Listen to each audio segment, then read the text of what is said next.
Ito ay rated SPG, striktong patnubay at gabay ng magulang ang kailangan. Isang mapagpalang araw, si Marites ang siyang tumapos sa buhay ni Olga.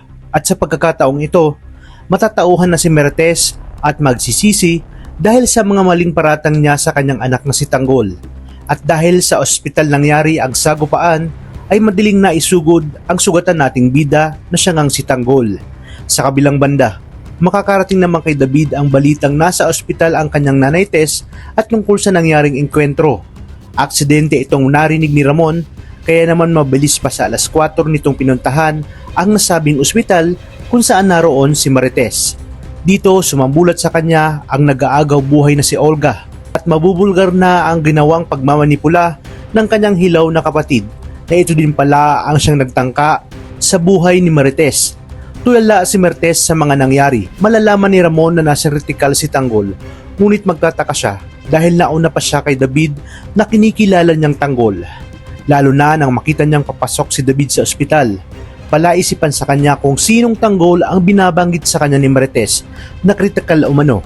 Nagkaroon na siya ng kutob kaya hindi siya nagpakita kay David.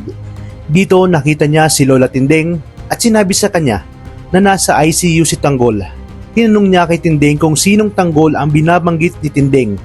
Gayong kakapasok lang umano ni David. Si Tindeng mismo ang magkukumpirma na impostor ang kinikilalang Tanggol ni Ramon at ito umano ay si David na siya ring ikinagulat nito. Ibig sabihin, matagal nang alam ni David ang totoo at malamang nakipagsabuatan ito kay Olga. Sa pag-alis ni Ramon upang puntahan ang tunay na Tanggol ay siya namang pagbalik ni David na panay pagpamataas at panunumbat ang sasabihin kay Lola Tindeng. Dito nga ay halos lumubog si David sa kanyang kinatatayuan nang sabihin ni Tindeng na alam na niya ang pagpapanggap nito at mas masahol pa ito kay Tanggol. Napakawalang hiya umano ni David at oportunista. Alam na din umano ni Ramon ang totoo kaya humanda ito sa ganti ni Ramon. Walang lusot si David sa pagkakataong ito at wala na rin siyang kakampi dahil wala na nga si Olga.